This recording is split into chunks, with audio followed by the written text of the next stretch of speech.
Cavaliers, happy summer and welcome to the August 20th rendition of 5 Minutes with Ford. Sitting to my right is Mr. Kretschy, our vice principal, headed into his second lap here at Somerdale Park School. Yep. I would first like to apologize for what may seem to be like a lack of communication throughout the summer.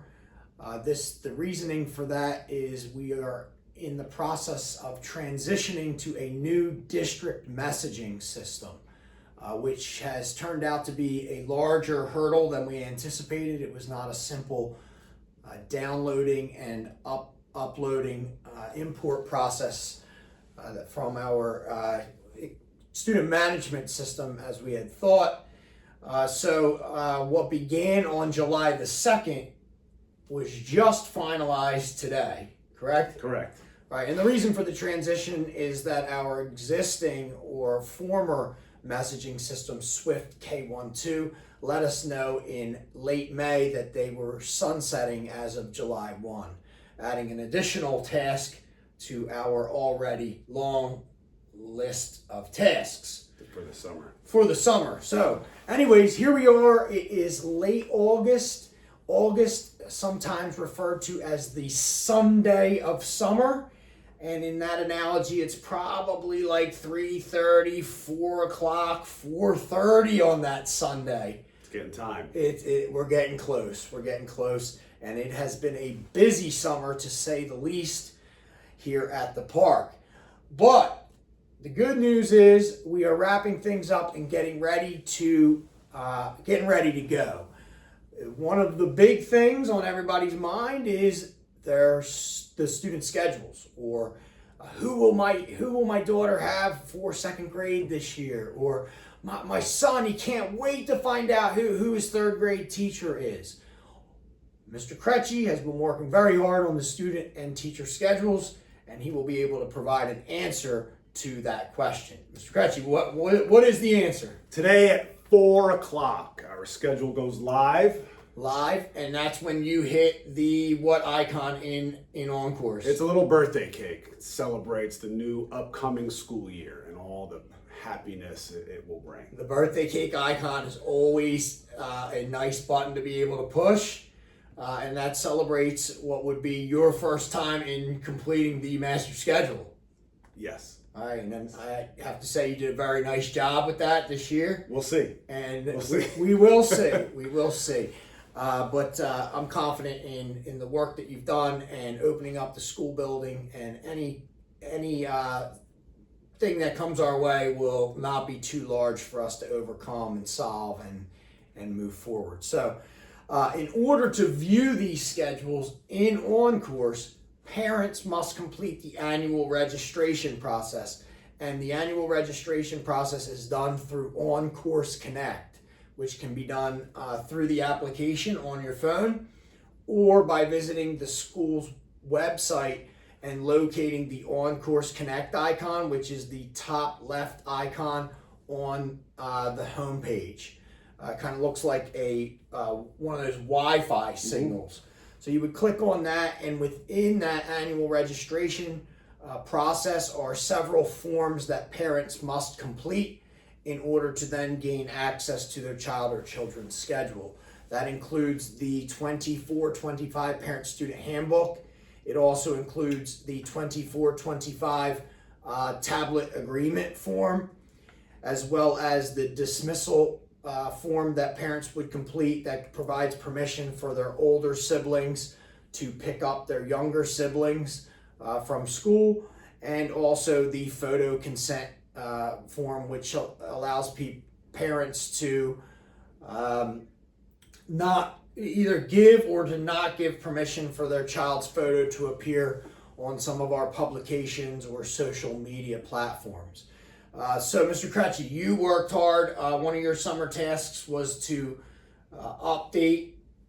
review, edit the Parent-Student Handbook. If you could give some insight to parents, it's a large document, maybe highlight some of the major changes within that. Yeah, it's just a great opportunity to sit with your child and review some of the procedures that we have in place that things do come up throughout the year. For example, the student dress code is listed in there.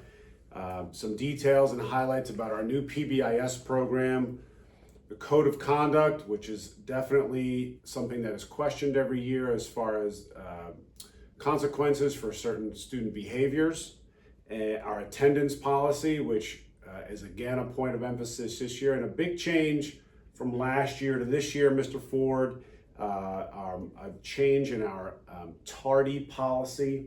Students who are late getting to the building, if they are late 7 times into the building, that will equal 1 detention. Okay. And 7 more times, 7 more tardies, so a 14th tardy would equal a 2nd detention. Not 2 detentions, just a 2nd detention. So every 7 tardies will equal 1 detention. Okay, and the purpose of putting that mechanism in place was what? Is our focus on getting our children and students to school on time to remove any of the disruptions in their student learning throughout the day.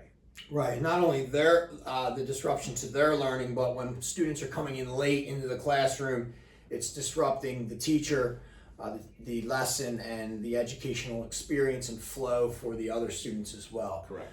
We do want to thank parents for their support and involvement. Last year, as we put student attendance at the forefront and put a spotlight on student attendance, we made great strides in that area. Our levels of chronic absenteeism dropped significantly. Mr. Kretschy, you want to throw that stat out about where Somerdale Park School ranks? Sure. 2 years ago, Somerdale Park was, as far as our chronic attendance, meaning students absent 18 days or more, we had 11%, over 11% of our students were considered chronically absent. Now we're 11%, so put that in perspective. What was the state average when it comes to student chronic absenteeism in 22-23? Which is about 18%. 18. So we were below the state average. Correct. By 7%, but that was still not acceptable. Correct. We felt that was still not acceptable. 11% of our students absent 18 or more times. So 11% of approximately 460 is 40, probably 50 students. 50 or so students. 50 or more students absent Correct. 18 or more times. That's unacceptable and too much. So we put a focus on student attendance. We had some different incentives that Mr. Kretschy introduced last year. We had some assemblies, some different swag, different ways to recognize students getting to school. We even gave out some custom Somerdale Park School Crocs. That's right. And that resulted in what? Go ahead and tell our school community what the results of some of the things that we put in place were. Yeah, 23-24 chronic attendance numbers. Somerdale Park, we had 2.75% of our students were considered chronically absent. 2.75. 2.75. It's amazing. So the number of students that were chronically absent decreased from 11% to under 3%, which do you recall what that equates to, the exact number of students in our building who were absent 18 or more times? It was at or around 15. At or around 15. It's incredible. And in comparison to schools throughout the state, where did that have us? It put Somerdale Park in the top 10% of public schools in the state of New Jersey. Top 10% of public schools. That's awesome. Pretty cool. A testament to a lot of the efforts and Mr. Kretschy put in during the 23-24 school year, some of the initiatives that he thought of, instituted, and carried out, as well as there were different relationships that you were able to build with our parents and our students that resulted in a buy-in throughout our school community. So big shout out to the school community, the parents, for coming into the office, accepting the phone calls, the letters, and all the feedback that we had to give in order to get our students here. Yep, and big shout out to you as well. It was a collective effort between yourself and the parents and the students. Another change, since we're talking about change, or are you done talking about the changes in the parent-student handbook? You're done? Yep. Okay. So, you sure you don't want to hit on student dress code? It's not a change, but I think It's not a change, it's just something that should be reviewed again. Student dress code, especially for our middle school students. If students are in violation of the dress code, they do come to the office, they do wait in the nurse's office. It's a disruption in the day and their learning. So please take your time to review the dress code and contact us with any questions. And that's another thing our parents did a very nice job with last year in buying in and supporting the administrative initiative. The Board of Education and myself, we decided to get away from, we decided to make it more of a uniform. There were some flexibilities that we took away from the dress code, and to provide what we felt was a more, let me see how to put it, like a more stable learning environment, less distracted learning environment, and our parents did a very nice job supporting us with that and checking their students' dress before sending them off to school. So there was less phone calls being made home to bring up an extra pair of clothes for change. And as a result, our students were able to spend more time in the classroom and be part of that continuous lesson flow. So again, thank you to our parents out there and to our students for working with us in initiating what we anticipated to be a large change at the beginning of last year, and that was a change in some of our student dress expectations. Sticking with change, we've had some, there were some personnel changes that took place over the summer in our front office, things that we did not anticipate, one of which resulted in us having to switch the dates of our Board of Education meetings. So as one of our ways of publicly announcing a change in meeting dates, I will address that here on this video. For over this past several years, the Board of Education has met in the music room on the second Thursday of every month. Because of the change in personnel and how we rectified that and some of the new hires that we have working for us in the front office, the Board of Education meetings have been switched from the second Thursday of every month, and then will now take place on the third Thursday of every month. The location will still be the same, the music room, and the time will still be the same, 6:30 p.m. I bring that to your attention because it has an immediate impact on our school calendar. The back to school night was originally scheduled for Thursday, September the 19th. That will now, because that is the third Thursday in September, conflict with the Board of Education meeting. So we are moving the initially scheduled back to school night from Thursday, September the 19th, up a day to Wednesday, September the 18th. Okay, and more literature on that, an agenda, a schedule will be forthcoming from my office as we kick off the school year and that date approaches. So please make that note on any home calendars or family calendars that you may have going, and we appreciate you in advance. Would like to thank you for your flexibility and apologize for any inconvenience that poses. Mr. Kretschy, I guess I'll keep on rolling here with the free and reduced lunch application. This is very, very important. The state of New Jersey has lowered the threshold for income, lowered the income threshold for parents and families that can qualify for their students to receive free lunch. So if your child has not, or family has not received free lunch in the past, don't think that if you apply again this year, you would not receive that, because that's been the decision that's been made in the past. Again, a change in threshold should result in more families qualifying for free lunch. And that has a large impact on our school funding, and therefore some of the programs and offerings that we're able to provide here at Somerdale Park School. So we encourage all families, even those who think that they automatically would not qualify, to fill out the application and allow a decision to be made on their child's lunch status. Also, why this is important, it has to be done every year. Okay, each year we run into situations where families assume that because they were classified as free lunch last year, that would again roll over and they would continue to remain in the same status and that their children would continue to receive free lunch.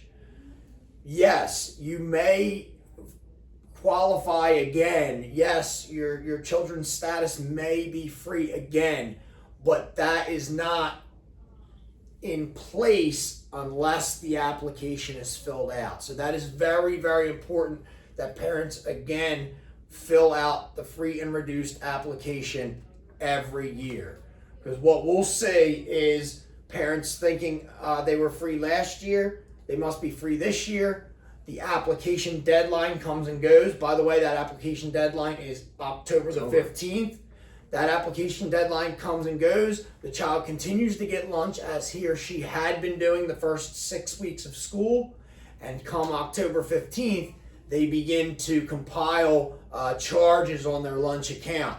And then the families are behind the 8 ball and are receiving invoices for large balances. So to avoid that, please fill out the free and reduced lunch application, which is located on the school webpage. If you go on the school webpage and you scroll down halfway, you'll see an icon on the right with an apple. It says free and reduced lunch application. You click that, it takes you right to the application.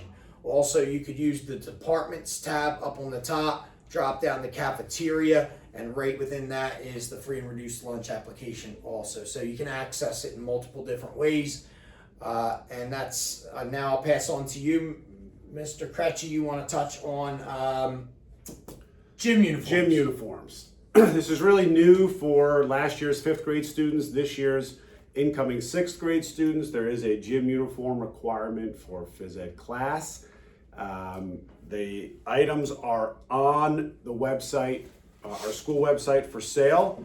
There's an online store called 2425 PE Uniform School Store link. There's 4 basic phys ed gym uniform items. There's also some new Somerdale swag, some shirts and some things on there you can get in preparation for the upcoming school year.